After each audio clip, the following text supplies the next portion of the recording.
कि किस मानसिकता से आप अपनी समस्या को अप्रोच करते हैं, मैं उस पर जोर दे रहा हूं। सोल्यूशन माइंडसेट, हमेशा देखना है कि सोल्यूशन कैसे निकलेगा। परफेक्ट सोल्यूशन हो सकता ना हो, लेकिन लेस देन परफेक्ट सोल्यूशन भी काम करते हैं अगर समय पे दिए जाए। तो लीडरशिप का रोल है सोल्यूशन माइंडसेट से हर समस्या को अप्रोच करना। हाल में मैंने दिल्ली एयरपोर्ट का एक समस्या मेरे सामने आया, जहां पे डीजी यात्रा के पैसेंजर्स को विलंब हो रहा। किसी ने ट्वीट किया और उसके बाद उसका विश्लेषण हुआ, और उसके बाद जैसी समीक्षा हुई तो जो हमारी दिल्ली एयरपोर्ट की टीम है उन्होंने क्यूज बढ़ाई, मशीन बढ़ाई, ज्यादा प्रॉम्प्ट रिस्पॉन्स दिया, तो वो समस्या तब से नियंत्रित हुई। ऐसी समस्या और जगह भी आती होगी अन्य प्रकार से। तो इश्यू ये है कि सोल्यूशन माइंडसेट और टाइमली एक्शन। टाइमली एक्शन में हमेशा रिजल्ट ओरिएंटेड अप्रोच से काम करें। प्रक्रिया रिजल्ट से तक पहुंचने का एक माध्यम है। हमेशा ध्यान रखें कि आपको रिजल्ट से ही नापा जाए, और वो भी टाइम बाउंड रिजल्ट हर लेवल पर। चाहे वो यूनिट इंचार्ज हो तो यूनिट इंचार्ज के ऊपर में रिजल्ट ओरिएंटेड अप्रोच से काम करना है, और उसमें जो भी प्रक्रिया है वो तो पालन होगा ही, लेकिन प्रक्रिया अपने आप में कोई समाधान नहीं है। एफएचक्यू के भी पदाधिकारी बैठे हुए हैं, तो जो प्रस्ताव फील्ड से आते हैं या जो बात आती है उसमें जल्दी निर्णय लें, प्रक्रिया का पूरा पालन करें, लेकिन एक समय सीमा में निर्णय होने चाहिए और उसमें कम से कम समय लगे। लीडरशिप का एक और कर्तव्य है कि उसको फेयर एंड ट्रांसपेरेंट अप्रोच से काम करना चाहिए, ताकि उससे फोर्स का मनोबल और फोर्स का जो ओवरऑल माहौल बनता है काम करने का, उससे तय होता है। जो भी आपके निर्णय हैं वो पारदर्शी हों और डिसाइसिव अप्रोच से काम करें, मामले को लटकाना नहीं। जो भी कंसल्टेशन नेसेसरी है समझने के लिए वो करिए, वो बिल्कुल, लेकिन निर्णायक अप्रोच से काम करें। और निर्णय लेने की शक्ति जिसको जहां है, हम आपको इस बात पे परखेंगे कि आपने निर्णय में विलंब किया या आपने तुरंत निर्णय किया। तो निर्णय तुरंत होने चाहिए, जिसको जो अधिकार है अपने निर्णय का उपयोग करें, निर्भीक होकर प्रयोग करें उसका, लेकिन समय पर निर्णय, सही निर्णय, ये आपसे अपेक्षा है। लीडरशिप का एक और रोल है right man at the right place. तो चाहे आप यूनिट इंचार्ज हैं, सेक्टर्स में हैं, आप ये देखें कि सही आदमी सही जगह पे ड्यूटी पे लगाया है और उसको वॉच करें, उसके काम को उसको गाइड भी करें, जहां उसकी कोई जरूरत है गाइड भी करें, लेकिन योग्यता को देखते हुए, उसके एप्टीट्यूड को देखते हुए उसको जगह पे रखें, और ड्यू रोटेशन वगैरह भी बिल्कुल करें, लेकिन right man at the right place matter is job of leader. Coordination जो है वो यूनिट इंचार्ज और उसके ऊपर महत्वपूर्ण रोल हो जाता है, क्योंकि और स्टेक होल्डर्स है, मैनेजमेंट है, लोकल पुलिस है, लोकल डिस्ट्रिक्ट एडमिनिस्ट्रेशन है और अथॉरिटीज है, तो उनसे समन्वय जो है वो प्राथमिकता होनी चाहिए। जो लेवल ऊपर जाता है कोऑर्डिनेशन बिकम्स इम्पोर्टेंट, और उसके लिए ये जरूरी है कि जिस स्तर पे भी आप काम कर रहे हैं, जिस जगह भी, उसमें जो स्थानीय और जो प्रशासनिक पदाधिकारी हैं और जो आपके स्टेक होल्डर्स हैं, उनसे रूटीन में भी मिलते रहे, उनको भी अपने यहाँ बुलाएं। जैसे एक दूसरे को आप जानेंगे, समन्वय वैसे ही बेहतर होगा। तो ये कांस्टेंट डायलॉग होना चाहिए, हम उनके यहाँ जाएं और वो हमारे यहाँ आए। मुझे ऐसा लगता है कि इसमें सुधार की जरूरत है, और ये हर स्तर पे होना चाहिए। अनुशासन किसी भी आर्म्ड फोर्स का आधार होता है, और अनुशासन का पहला नियम है सेल्फ डिसिप्लिन, और हर लीडर जिस स्तर पर भी है, he should lead by example, और वही अपने आप वर्क फोर्स में भी वो चला जाता है। लेकिन अनुशासन को अपहोल्ड करना किसी भी आर्म्ड फोर्स का प्रथम कर्तव्य है, और जो भी तरह की वायलेशन है डिसिप्लिनरी, उनका समय पर निर्णय, विलंब नहीं होना चाहिए। तो मैंने पहली समीक्षा की, उसमें मुझे ऐसा लगा कि काफी विलंब है, उसका हम भी रिव्यू करेंगे, लेकिन आप अपने स्तर पे विलंब होगा तो ये ठीक नहीं है। समय पर अनुशासनिक मैटर में निर्णय लें, फेयर निर्णय लें, लेकिन समय पर निर्णय लें। अगर वो निर्दोष है तो विलंब उसके उसके हित में नहीं है, उसका मोराल पे असर पड़ता है, और अगर वो दोषी है तो फिर उसको वहां पे नहीं रहना चाहिए, उस पर जो कार्रवाई बनती जल्दी हो ताकि व्यवस्था सुचारू चले। एक जो हम जिस पद्धति से काम करते हैं उसमें आपको ये भी परखना चाहिए कि भाई ये सब हमने आपसे अपेक्षाएं तो कर दी, अब ये होगा कैसे? आपके दिनचर्या में जो भी रूटीन वर्क है उसमें ये कैसे आप इसको जमीन पे उतारें? मैंने आपसे अपेक्षाएं जाहिर की कि आपको ये करना चाहिए, इनको आप करेंगे कैसे? सबसे पहले हर लेवल पे इसको कहेंगे नो योर मैन, तो TIC नॉड वाला है know your man. Know your man means 360 degree आपको अपने जवान का, उसकी फैमिली का, उसके अधीनस्थ अपने का पूरा पता होना चाहिए, और जहां भी सीनियर ऑफिसर जाएं ये टेस्ट करें कि अधीनस्थ जो है उसके बारे में उसके जो लीडर्स हैं जूनियर लेवल पे वो कितना जानते हैं। क्योंकि हमारी फोर्स में बटालियन पैटर्न सैक्रोसैंक्ट नहीं, तो लोग इधर से उधर ट्रांसफर होते रहते हैं, तो वो जानकारी रखना पूरा, क्योंकि किसी भी आदमी का जो काम है वो तो अपनी जगह है, लेकिन उसके परिवार में कोई समस्या चल रही है, उसको कोई और कठिनाई है, उसको कोई ट्रेनिंग की जरूरत है, वो सारी तब समझ आती है कि जब आप उसको 360 डिग्री समझें। और ये कैसे होगा? जो आप डेली ब्रीफिंग डीब्रीफिंग करते हैं उसमें अगर आपको जरूरत लगती है अलग बुला के भी बात करें, फिर आपको छुट्टी में आना जाना उस टाइम इंटरव्यू का प्रावधान होगा, उसमें डिटेल बात करें, और भी आपके पास माध्यम है। तो आपकी लीडरशिप का ये इंपॉर्टेंट चीज है कि आप 360 डिग्री अपने हर आदमी के बारे में जानें।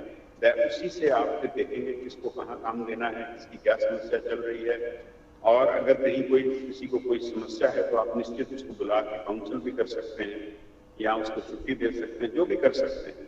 फोर्स मैनेजमेंट में knowing your man 360 degree is very important. दूसरी इस नोइंग योर मैन में ध्यान ये है कि हर जवान की हर स्तर पर सुनवाई होनी चाहिए, जो भी निर्धारित व्यवस्था है उसके अंदर निर्णय आप नियम अनुसार लेंगे, लेकिन सुनवाई जो निर्धारित है, एक प्रक्रिया स्थापित है, मेरे यहाँ भी वो स्थापित है, वो प्रक्रिया चलनी चाहिए और उसको सुनवाई का अवसर होना चाहिए प्रावधान के अनुसार। सुनने के बाद आपको जो दृष्टिकोण से उचित लगे आप निर्णय लीजिए, लेकिन इस व्यवस्था को सुचारू रूप से चलाएं। उसमें यह विश्वास होना चाहिए अधीनस्थ में कि वो अपनी बात कह सकता है। ये विश्वास स्थापित करना हर लीडर का कर्तव्य है। दूसरा फंडामेंटल प्रिंसिपल है नो योर यूनिट। जहां भी आप काम कर रहे हैं, जिस संस्था की सुरक्षा आपके पास है, तो नो योर यूनिट का क्या मतलब? इसका मतलब हर संस्था की कुछ विशेषताएं होती हैं, उसकी कोई सुरक्षा व्यवस्था में ऐसी विशेष चीजें होंगी जो दूसरों में नहीं होंगी, कोई डूज एंड डोंट्स होंगे, तो उसको समझना, उसकी वर्किंग के डिटेल में जाना, उसमें से आपकी समझ पड़ेगी क्रिटिकल पॉइंट्स, वल्नरेबल पॉइंट्स क्या है, जहां पर ज्यादा ध्यान देने की जरूरत है। तो जब भी यूनिट लेवल पे और उसके नीचे हर प्रोसेस प्रोसीजर का जितना आप जान सकते हैं वो जान के रखें। जितनी आपकी अंडरस्टैंडिंग होगी, आपकी डिप्लॉयमेंट की quality, right man eight right place, ये सारे निर्णय सही होंगे। और अपने आप को अपडेट करते रहिए। और वहां के जो पर्सनल है उनके बारे में भी आपको अच्छी जानकारी रहनी चाहिए, क्योंकि कर्मी की संवेदनशीलता भी सुरक्षा को प्रभावित कर सकती है। इंटेलिजेंस गैदरिंग यूनिट में इंपॉर्टेंट कंपोनेंट है।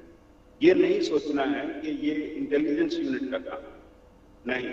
सबसे बेस्ट इंटेलिजेंस तो यूनिट इंचार्ज और उसकी टीम के पास होनी चाहिए। अगर वो आंख कान खुला करके और सबसे बात कर रहा है, मिल रहा है, अपने आप इंटेलिजेंस आ जाती है, कहीं नहीं ढूंढनी पड़ती। तो intelligence comes when you are accessible, intelligence comes when you are proactive, you meet all people, you read whatever is sent to you, intelligence उसी से निकल आता है। तो इंटेलिजेंस, उसमें आप वल्नरेबल पॉइंट, वल्नरेबल पर्संस, उनको आइडेंटिफाई करके रखें और अपनी सुरक्षा को उसी डायनामिक परिवेश में बदलते रहें। मुझे सारी ब्रीफिंग में एक ऐसा भी महसूस हुआ कि हम यूनिट की बात कर रहे हैं, लेकिन यूनिट के बाहर का क्षेत्र भी यूनिट की सुरक्षा को प्रभावित करता है। तो यूनिट के जो आसपास का जो सराउंडिंग एरियाज हैं उसकी भी जानकारी आपको होनी चाहिए। कहाँ क्या अपराध हो रहा है, कौन छूट रहा है, कहाँ धरना प्रदर्शन हो रहा है जो हमको प्रभावित करता है।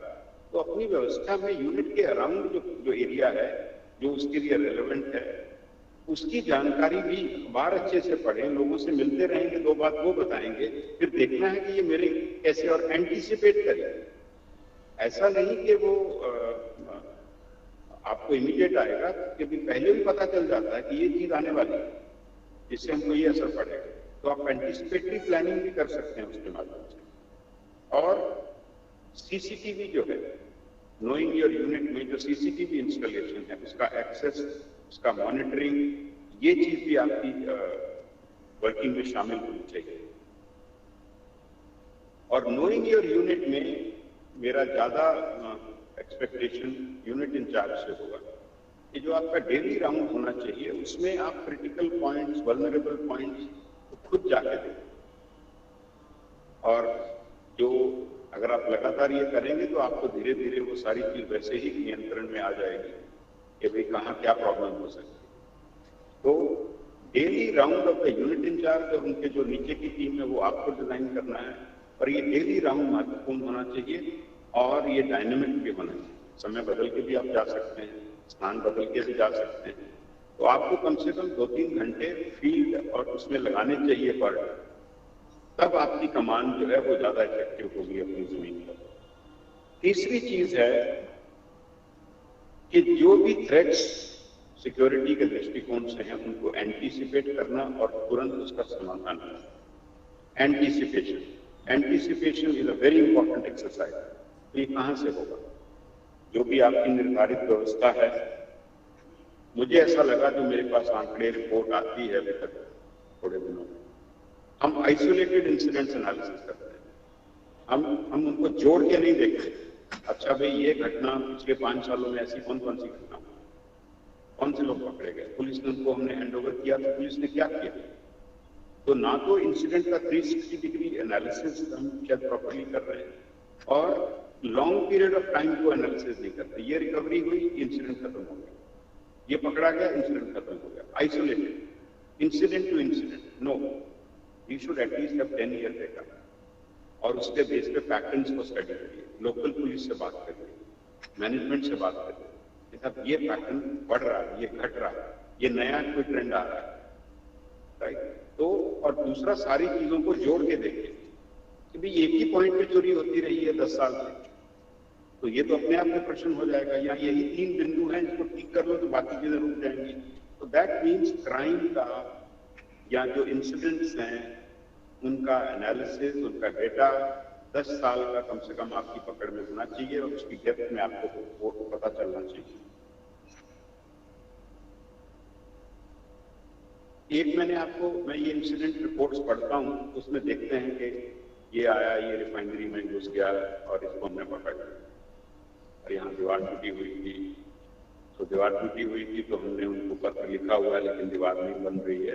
ये सब टाइप का हमारा एक सिस्टम बना हुआ है, ठीक है। लेकिन आप क्या कर रहे हैं एज यूनिट इंचार्ज? पत्र लिखना तो आपका काम शायद नहीं है। मैं आपसे ये जानना चाहूंगा कि आप क्या कर रहे हैं। आपने क्या पोस्ट रिव्यू की है वहां पे? कितने लेवल पे आपने लेवल क्यों नहीं रेस किया कि भाई ये मेरे 3 पत्र लिखने के बाद भी ठीक नहीं हुआ? फिर आपने वहां लाइटिंग बढ़ा दिया क्या?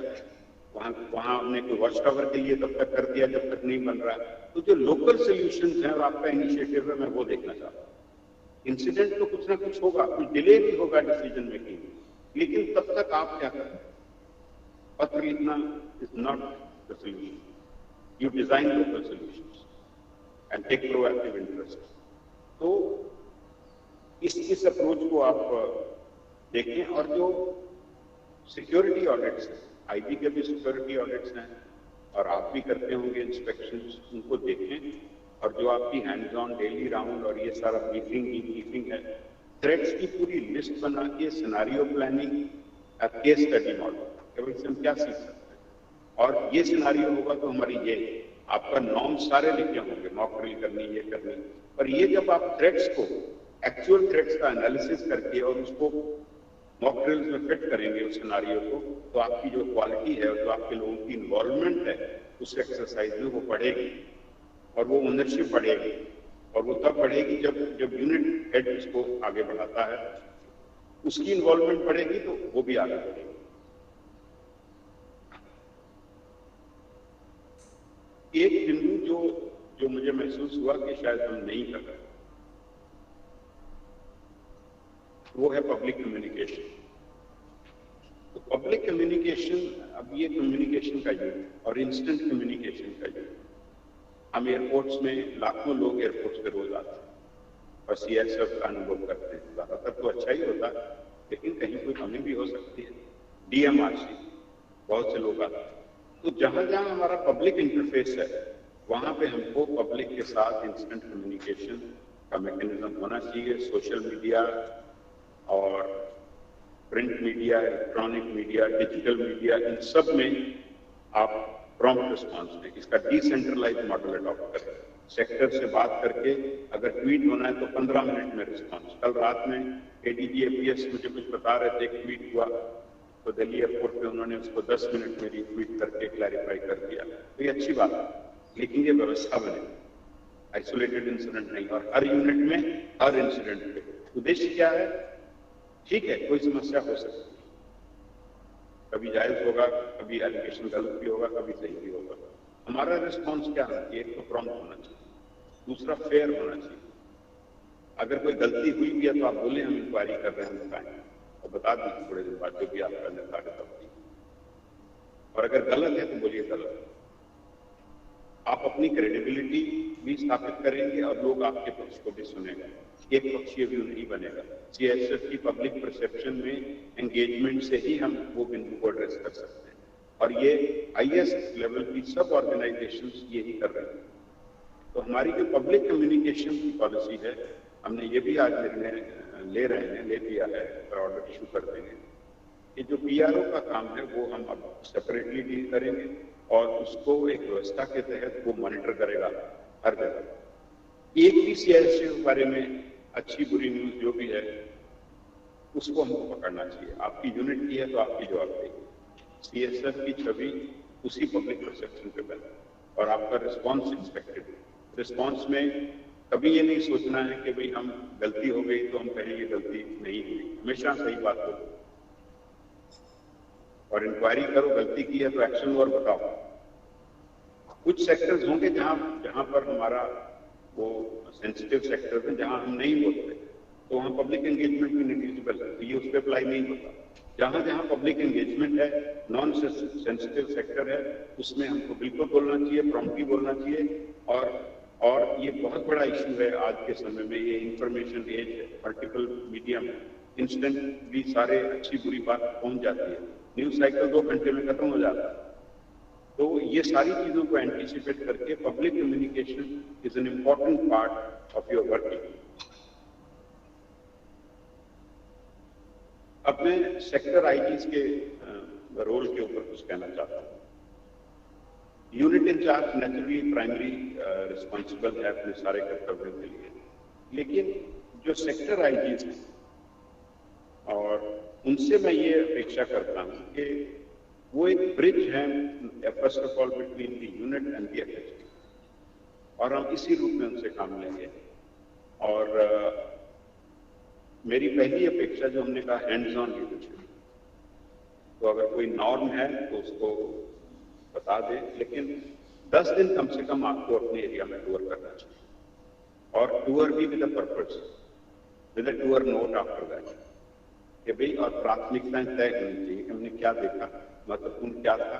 शॉर्ट नोट ही चाहे दें, लेकिन टूर नोट दें और वो भेजें यहाँ, जिसको हम देखें कि भाई आपने क्या पाया, और उसका फॉलो अप एक्शन और रेगुलर, और उस पर्पस में आपका फोकस क्या होना चाहिए। जो भी प्राथमिकताएं हैं, अगर एयरपोर्ट है तो अभी जैसे एयरपोर्ट पे, मैं दिल्ली एयरपोर्ट गया था तो उन्होंने कहा कि हम 20 मिनट का रिस्पॉन्स टाइम फिक्स करते हैं, हम 20 मिनट से ज्यादा नहीं लगे, अब वो उसको मॉनिटर कर रहे हैं। ठीक है, तो आपने एक मानक बनाया, ऐसे और भी मानक बन सकते हैं। तो जो परफॉर्मेंस मानक हम लोग अप्रूव करेंगे उनको मॉनिटर करना और बेसिक वर्किंग में देखना कि डायनेमिक है कि नहीं। जो हैंड्स ऑन लीडरशिप की हम बात कर रहे हैं, कोऑर्डिनेशन की, ये सारे काम हो रहे हैं कि नहीं हो रहे।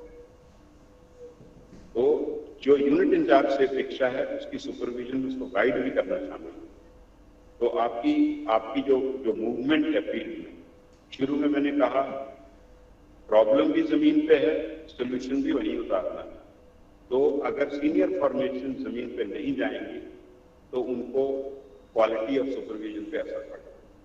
इसलिए उनको लगातार जाना है यूनिट में, जवानों से भी मिलना है और सैनिक सम्मेलन भी करें और उनकी बात सुनते रहे। तो उनकी बात सुनने से, जमीन पे जाने से quality of supervision, quality of decisions better होगी और फास्टर होगी। तो पहली अपेक्षा ये है।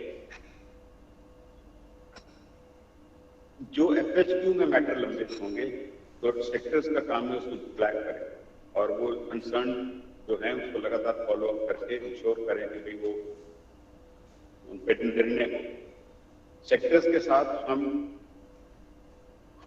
निर्धारित कर देंगे किस बिंदु पर और वीकली वीसी का व्यवस्था शुरू करेंगे और उसमें हम स्पेसिफिक पॉइंटर्स पे बात करेंगे। सेक्टर वाइज भी करेंगे, लेकिन सेक्टर्स मेरे स्कीम ऑफ थिंग्स में प्राइमरी रिस्पॉन्सिबल है। मैं आपको सिंपल भाषा में बता रहा हूं, सेक्टर और यूनिट, कहीं लैप्स कहीं फेलियर, उससे नीचे is not my concern. My concern is, पहला मैं ये पूछूंगा कि भाई ये आपने एंटिसिपेट क्यों नहीं किया, ये प्रॉब्लम पहले हुई थी तो आपने इसका समाधान क्यों नहीं निकाला, इसमें जो कमी थी आपने इसको दुरुस्त क्यों नहीं किया। My focus is the sector and the unit incharge, not anybody else. वो आपको देखना, you will be held accountable for whatever is happening under your charge. And for that, you have to provide hands-on leadership, guidance, and take action whatever is needed, whenever is needed. There is always a balance. And that balance is best done when you go and supervise closely, talk to your men, तो वो balance अपने आप ठीक रहता है और वो समस्या होने से पहले रुक जाता है।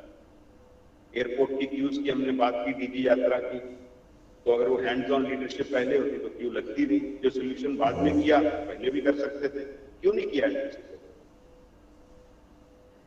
सो anticipate all the things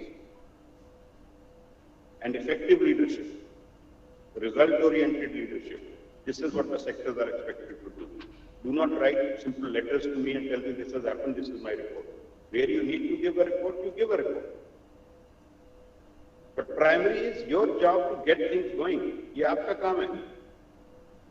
I will watch you.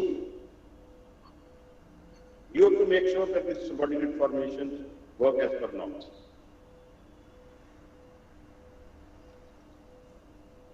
FHQ की जो वर्किंग है, FHQ वर्किंग व्यवस्था पूरी चलती है FHQ के माध्यम से। आपकी ब्रांचेस हैं, मैंने आपका वो प्रेजेंटेशन देखा, आपको कुछ समझा, उससे my first impressions are, I have told you also reviews में, कि आप अपने अपने जो आपका डेस्क है, ट्रेनिंग है, उससे सिर्फ ट्रेनिंग पे बात कर रहे हैं। उसके बाद हम अगर बात करें तो वर्क्स है तो वो सिर्फ वर्क्स की बात कर रहा है, हर एक अपनी अपनी टीम की बात कर रहा है। इसको जोड़ कौन रहा है सब कुछ? तो जब आप कुछ काम करें तो हम इन सब चीजों को जोड़ेंगे और वो जवाबदेही टारगेट्स सेक्टर्स के हाथ में कमाएंगे। ये आपसे एक्सपेक्टेड है। ये सारी चीजों को जोड़ दीजिए। I would ask ADG headquarter to make that thing together और उसको सेक्टर्स की रिस्पॉन्सिबिलिटी में कन्वर्ट कर दीजिए। वो काम उन्होंने करना है। हाँ, निर्णय आपने करने होंगे तो वो आपको फ्लैग करें, राइट? बट हम जोड़ के देखना शुरू करें सब कुछ। और अगर क्राइम एंड इंटेलिजेंस के बारे में बात करें, जो कि ऑपरेशनल प्रिपेयर्डनेस के लिए बहुत रेलेवेंट है, तो वो भी सारी चीजों को जोड़ के देखें। तो हम यूनिट वाइज देखेंगे। अभी जो मुझे आपने प्रेजेंटेशन दिखाई उसमें आप इंसिडेंट वाइज, क्राइम वाइज वो देते हैं। That's not my interest. मैंने आपको हर चीज में बताया, simple formula, for every problem I'll put a face alongside. ये प्रॉब्लम कहाँ हो रही है। जब आप मेरे पास आएंगे तो मैं सारे यूनिट इंचार्ज सेक्टर्स को कह रहा हूँ कि हम सारी चीज को जोड़ेंगे और आपके सामने रख देंगे, आप उसको समाधान करिए। आपको क्या मदद चाहिए बताइए, वो मैं देखूंगा। तो मुझे ये चीजों को अलग अलग ब्रांच के रूप में नहीं देखना, इसको जोड़ के देखना और यूनिट वाइज देखना और सेक्टर वाइज देखना। That's the management. Every problem has a face. So put a face. In my scheme of things, the face is the unit in charge in the sector. It's his job to get it done. So this principle in FHQ should be well understood. दूसरा, जो बाहर से पत्राचार होता है, मैं कितनी भी डाक देख पाया हूं, मैं देख रहा हूं, उसमें prompt response. 7 days is the limit. अपनी व्यवस्था, अपनी असिस्टेंट डायरी, जो भी व्यवस्था आप चला रहे हैं, आदमी कम ज्यादा जो करना आप करें, but 7 days out with your response, ऐसी व्यवस्था है। ये कैसे इंश्योर होगा? जब आप अपनी हर ब्रांच में देखेंगे कि भाई हाँ, मेरे पास इतने पेपर्स आ रहे हैं, ये मेरी वर्कलोड बैलेंस है, मैंने डिवीजन और वर्क रिव्यू करना है, जो करना आप करिए। That's not my concern. आप कर दीजिए, यहाँ आदमी बढ़ाना है, यहाँ कम है, यहाँ ये करना है, वो सब आपका काम है। I will give you all that flexibility.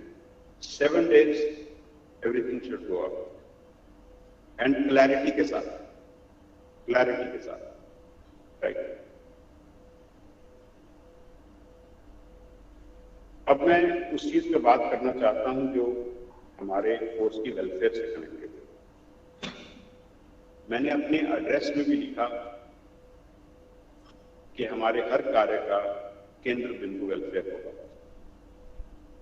In English, that's at the heart of all my concerns.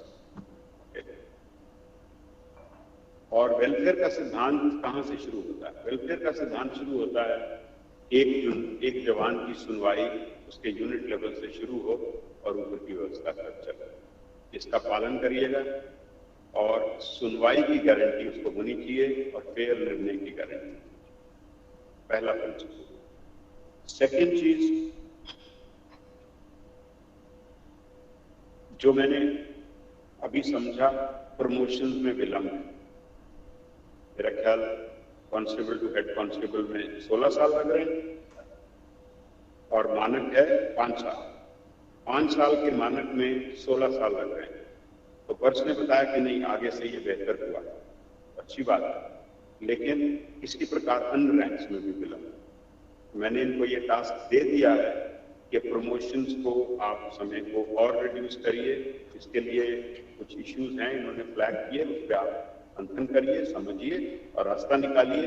Promotions का इतना विलंब ठीक नहीं है, मनोबल पे प्रभाव पड़ता है। और जब हमने एक मानक बनाया है कि इतने पे प्रमोशन होना चाहिए, तो हमको देखना चाहिए कि उसमें अगर कोई कमी है तो हम क्या ठीक करें। तो प्रमोशंस वो हम व्यवस्था को लाएंगे, तब तक ये समीक्षा जो समय लगे, लेकिन ये हमारी पहली एक प्राथमिकता है। दूसरी चीज है, ये टास्क भी आपको दे दिया गया है, बैंक्स के साथ हम अभी बात करेंगे। मैं अभी बिहार से आ रहा हूं, तो वहां हमने नेगोशिएट किया पब्लिक सेक्टर बैंक से। तो कोई जवान चाहे ड्यूटी पे हो चाहे नॉन ड्यूटी, अगर उसकी मृत्यु सर्विस के दौरान होती है तो उसको करीब 2 करोड़ रुपया मिलता है और उसका हमने कोई पैसा नहीं देना।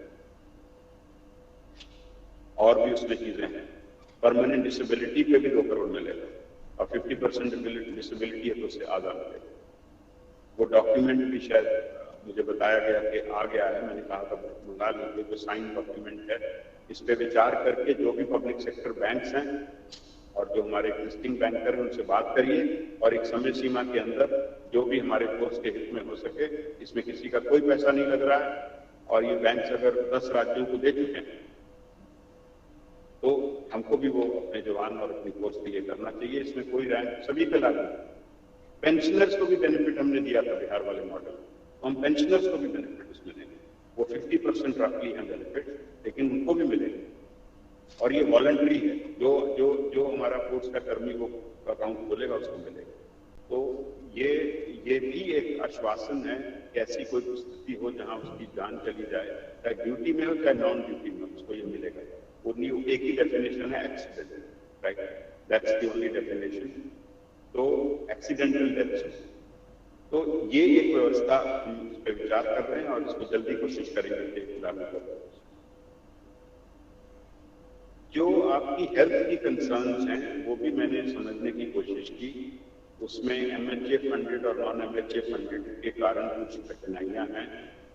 हम उस पर, इनको मैंने कहा है FHQ को कि उसको एग्जामिन करें, इस संगतियों को हम कैसे दूर कर सकते हैं। कई ट्रांसफर रिक्वेस्ट इसी ग्राउंड पे आ रही है कि किसी यूनिट में हेल्थ बेनिफिट्स अच्छे हैं तो वहां बदली कर रहे हैं। हम ये प्रयास करेंगे कि हेल्थ बेनिफिट्स जो है उसमें जितनी संभव हो एक रूपता लाके बराबर के हेल्थ बेनिफिट्स कैसे फोर्स कर सकता है। आवासन की जो समस्या है ये MHA फंडेड यूनिट्स में अधिक है और नॉन MHA फंडेड यूनिट्स में कम है। तो आवासन पे भी हम काम इनको दे दिया है, टास्क काम करने के लिए, और हम जल्दी उस पर आपके पास आएंगे कि क्या क्या हम कर रहे हैं। पर आवासन उपलब्ध कराना, जैसे दिल्ली में भी आवासन की कमी है, इसको कैसे बेहतर करना और एक समय सीमा में करना, ये चीज पे भी हम लोग काम कर रहे हैं।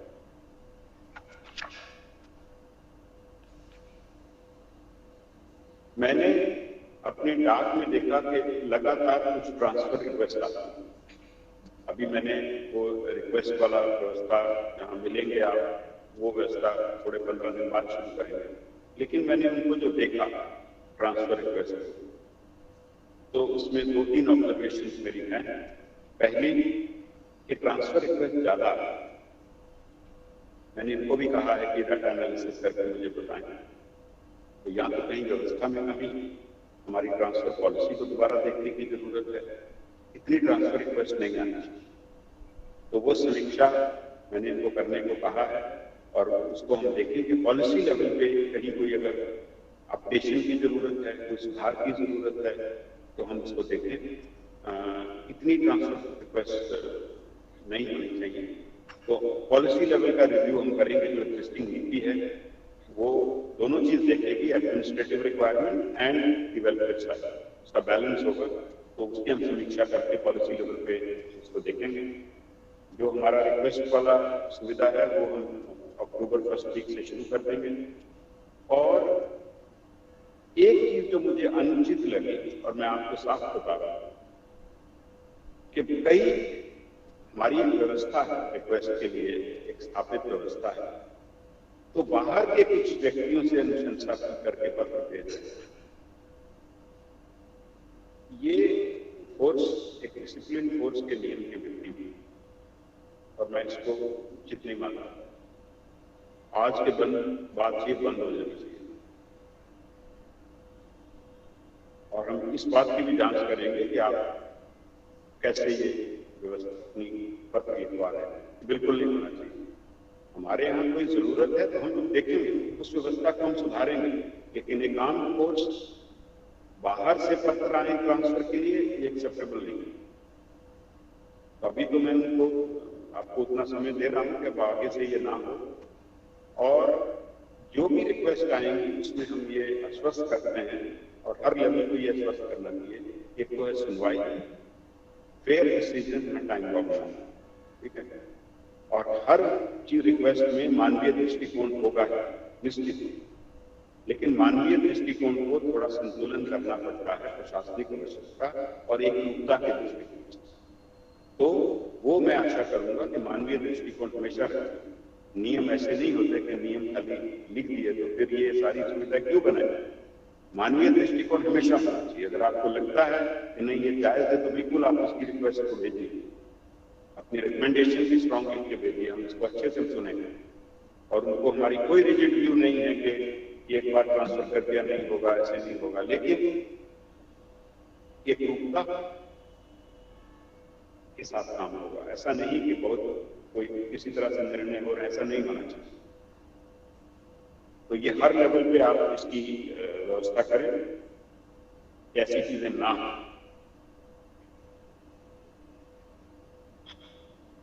जहां एक और CISF ने बहुत अच्छा काम किया है, सभी का विश्वास प्राप्त किया है और प्रगति करते जा रहे हैं, उसका परिणाम है कि आज पार्लियामेंट की सुरक्षा भी CISF को दी गई। ये बहुत बड़ा भरोसा सरकार ने हमारे ऊपर जताया और ये भरोसा उतनी ही जवाबदेही हमारे ऊपर लेके आता है। और अगर हमको आगे के लिए सोचना है कि भाई हम कैसे इस विश्वास को बनाए रखें, कैसे ये फोर्स आगे बढ़े, तो हमको कुछ और भी करना पड़ेगा जो हम ऑलरेडी कर रहे हैं। और अगर समाज बदल रहा है, इकोनॉमी बदल रही है, उसका प्रभाव हम पे भी पड़ रहा है और उसी अनुरूप हमारे जो बदलाव हैं वो हमको देखने पड़ रहे हैं। जैसे ऑर्गेनाइजेशन को जब फ्यूचर रेडी करने की बात है, कैसे हम आने वाले 10 साल में हम CISF को मान सकते हैं कि ये सिक्योरिटी सॉल्यूशंस में फिर भी नंबर 1 होगी as far as government is concern. क्या करने की जरूरत है? सबसे पहले तो हमारा सीनियर लेवल पे खासतौर पर हमारा जो मानसिकता है उसको ओपन माइंडेड करना है। सीनियर लेवल पे मैंने बोला, नौजवान तो इसको ऑब्जॉर्व कर रहा है, लेकिन जैसे हम लोग सीनियर होते हैं हम थोड़ा नई चीजों को ऑब्जॉर्व करने में वो गति नहीं दिखाता। हम सोचते हैं जो स्थापित परंपरा है वही अच्छी है, वो अच्छी है लेकिन हर चीज वक्त के साथ आती है। तो हमारे को ओपन माइंडेडनेस से नए सॉल्यूशंस की ओर देखना होगा और mindset and attitude at the top matters. अगर हम वो माइंडसेट लाएंगे तो नीचे लेवल पे हमको इनोवेशन, न्यू आइडियाज एनकरेज करने पड़ेंगे। और जो यंगस्टर आ रहे हैं वो तो इसी नई पीढ़ी का हिस्सा है और वो नई सोच लेके आ ही रहे हैं, हमको उनको एनकरेज करना है। दूसरी बात, टेक्नोलॉजी। आजकल हर चीज में टेक्नोलॉजी, तो टेक्नोलॉजी ना केवल सिक्योरिटी सॉल्यूशंस के लिए पर टेक्नोलॉजी हर तरह के काम के लिए, या वेलफेयर ले लें और चीजें। CISF में एक बहुत बड़ी अच्छी बात है कि इसका टेक्नोलॉजी का जो विंग है उसने बहुत काम किया है और उसने अपने आप को स्थापित किया है, बड़े बाकी पैरामिलिट्री से आगे भी रहे हैं, लेकिन शायद इसको नेक्स्ट लेवल पे ले जाने की जरूरत है। और technology is the first thing, but not only technology, जो हमारे मैनुअल्स हैं। और मैंने कुछ मैनुअल्स देखे, काफी सारे मैनुअल्स हैं। कितने हैं?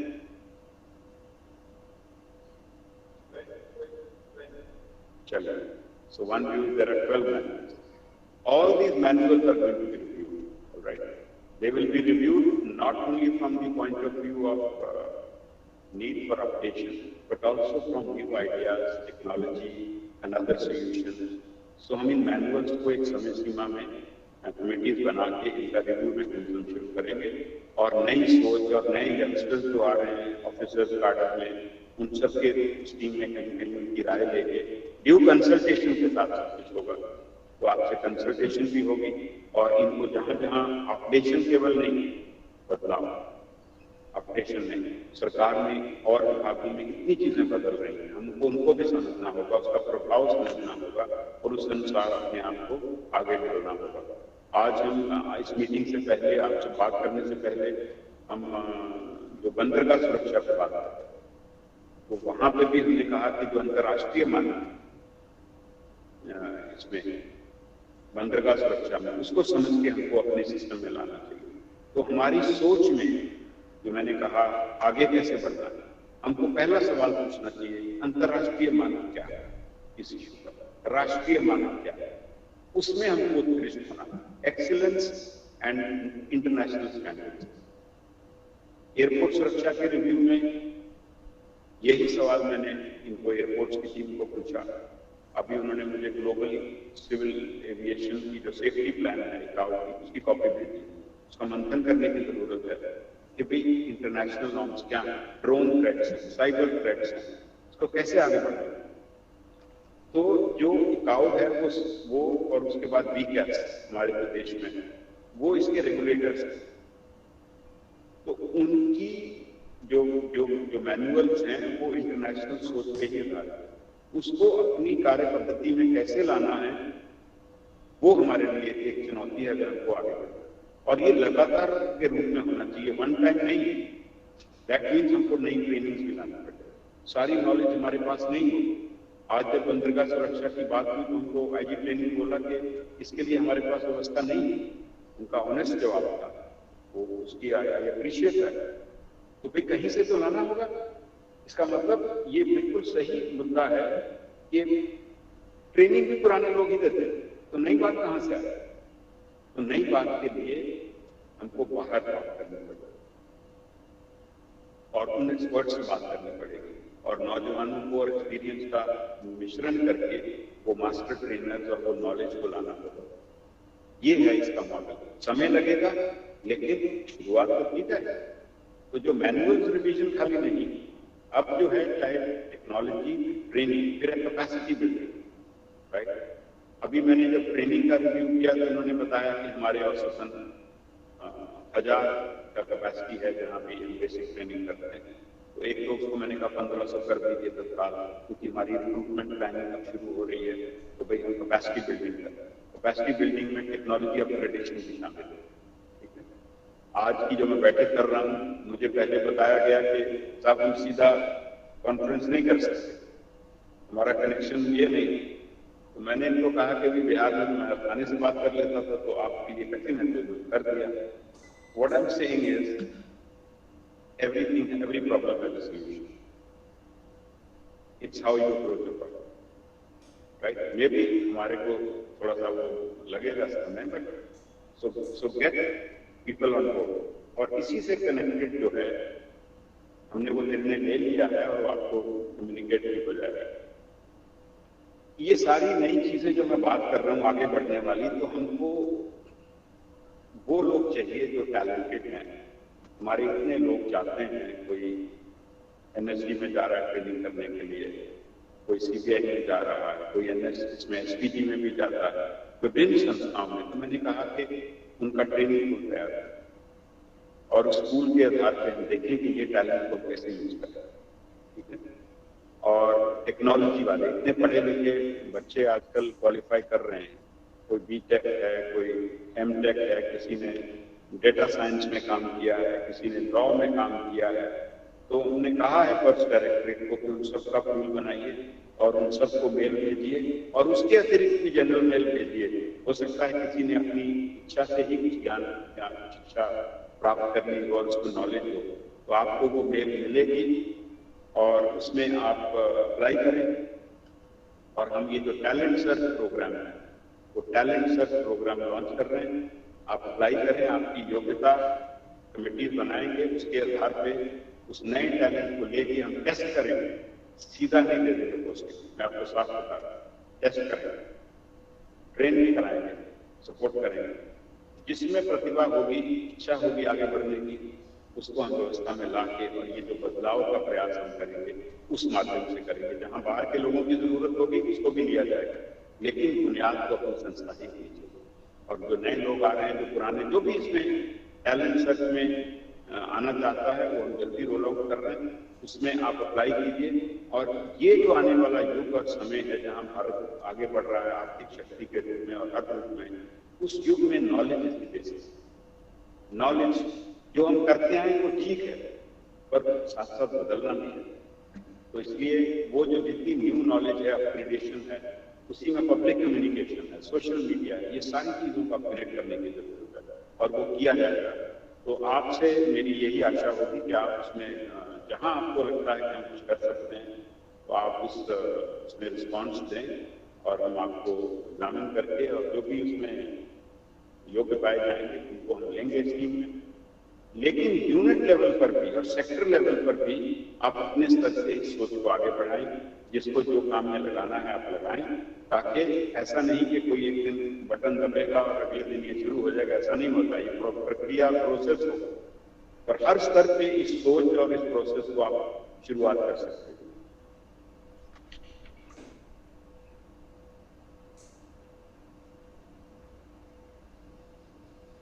लास्ट में मैं ये कहना चाहूंगा कि हम समीक्षा के दौरान, और अब मैं फील्ड विजिट्स भी शुरू कर रहा हूं, हम एक एक्शन प्लान तैयार कर रहे हैं। मैंने ऑलरेडी एडीजी हेडक्वार्टर को कहा है कि हेडक्वार्टर के जितने बिंदु हैं समीक्षा में आए, उसके एक्शन प्लान बना दीजिए, स्वेच्छा से बनाइए, पूरे मन से बनाइए और उसमें 31 दिसंबर 24 की लिमिट लगा दीजिए, क्योंकि कोई काम भी समय सीमा में होना चाहिए। आउटकम डिफाइन कर दीजिए और फिर इसको कंसल्टेशन के लिए फील्ड में भेजें। ठीक है, कितने दिन में हो जाएगा ये काम? कंसल्टेशन की फीडबैक लेके फिर हम फ्रीज करेंगे।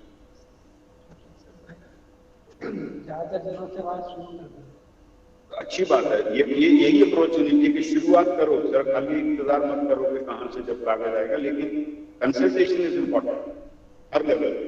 तो चलिए गुड, 30 सितंबर तक आपको कंसल्टेशन का ड्राफ्ट मिलेगा और भरपूर उसमें आप भागीदारी दें। कोई चीज फाइनल नहीं होती है, सब मिलकर उसको अगर बनाएंगे तो बेहतर बनेंगे, यही मेरा विश्वास है। तो आप अपने सुझाव देंगे, ऐसे नहीं ऐसे करेंगे और होगा, नया आइडिया है वो भी देंगे।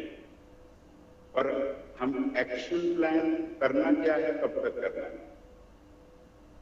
ठीक है, तो वो चीजें जो हैं वो आप भेजें और हम इस एक्शन प्लान को रोल आउट करेंगे।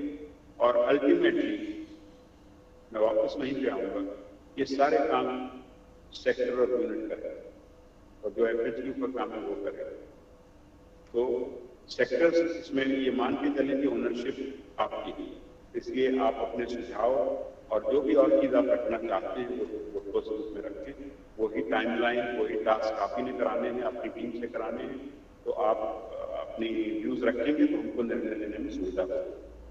वो कंसल्टेशन भी हम बहुत लंबा समय नहीं लें, 7 to 10 डेज में 7-10 डेज देके मंगा लीजिए और फिर हम उसको फाइनलाइज करते हैं। अंत में मैं आप सबको और आपके परिवारजनों को शुभकामना देना चाहता हूं और जिस यूनिट में मैं जाऊंगा मेरी प्रयास होगा हर जगह सैनिक सम्मेलन में आपसे मिलूं, बात करूं। अपनी बात आप जरूर रखेंगे। कई बार समाधान हो सकता नहीं भी हो, लेकिन सुनने से भी फर्क पड़ता है और उससे फिर समझ बढ़ती है, फिर सोल्यूशन अगर इमीडिएट भी नहीं हुआ तो बाद में भी होगा। मैं ये आशा करूंगा कि आप जो भी मैं जाऊँ यूनिट में, आप सम्मेलन में आए, जो भी अपनी बात रखें। पदाधिकारियों से तो मैं हमेशा कोशिश करूंगा कि लंच या डिनर भी रखेंगे जहाँ वो आए और उनको बुलाएं और उनकी बात सुने। तो आप अपनी बात कहेंगे तो हमारी सोच समझ और कार्य क्षमता वो बढ़ेगी। तो मैं इसी आशा के साथ ये आपसे उम्मीद करता हूं कि आप बुलंद होकर काम करिए, पूरे मसले के साथ काम करिए और CISF का नाम जो बहुत अच्छा है ऑलरेडी, इसको और आगे बढ़ाइए और सब मिलकर अगर हम काम करते हैं तो CISF जहां आज है इससे आगे जा सकती है। यही मेरी आशा है। धन्यवाद।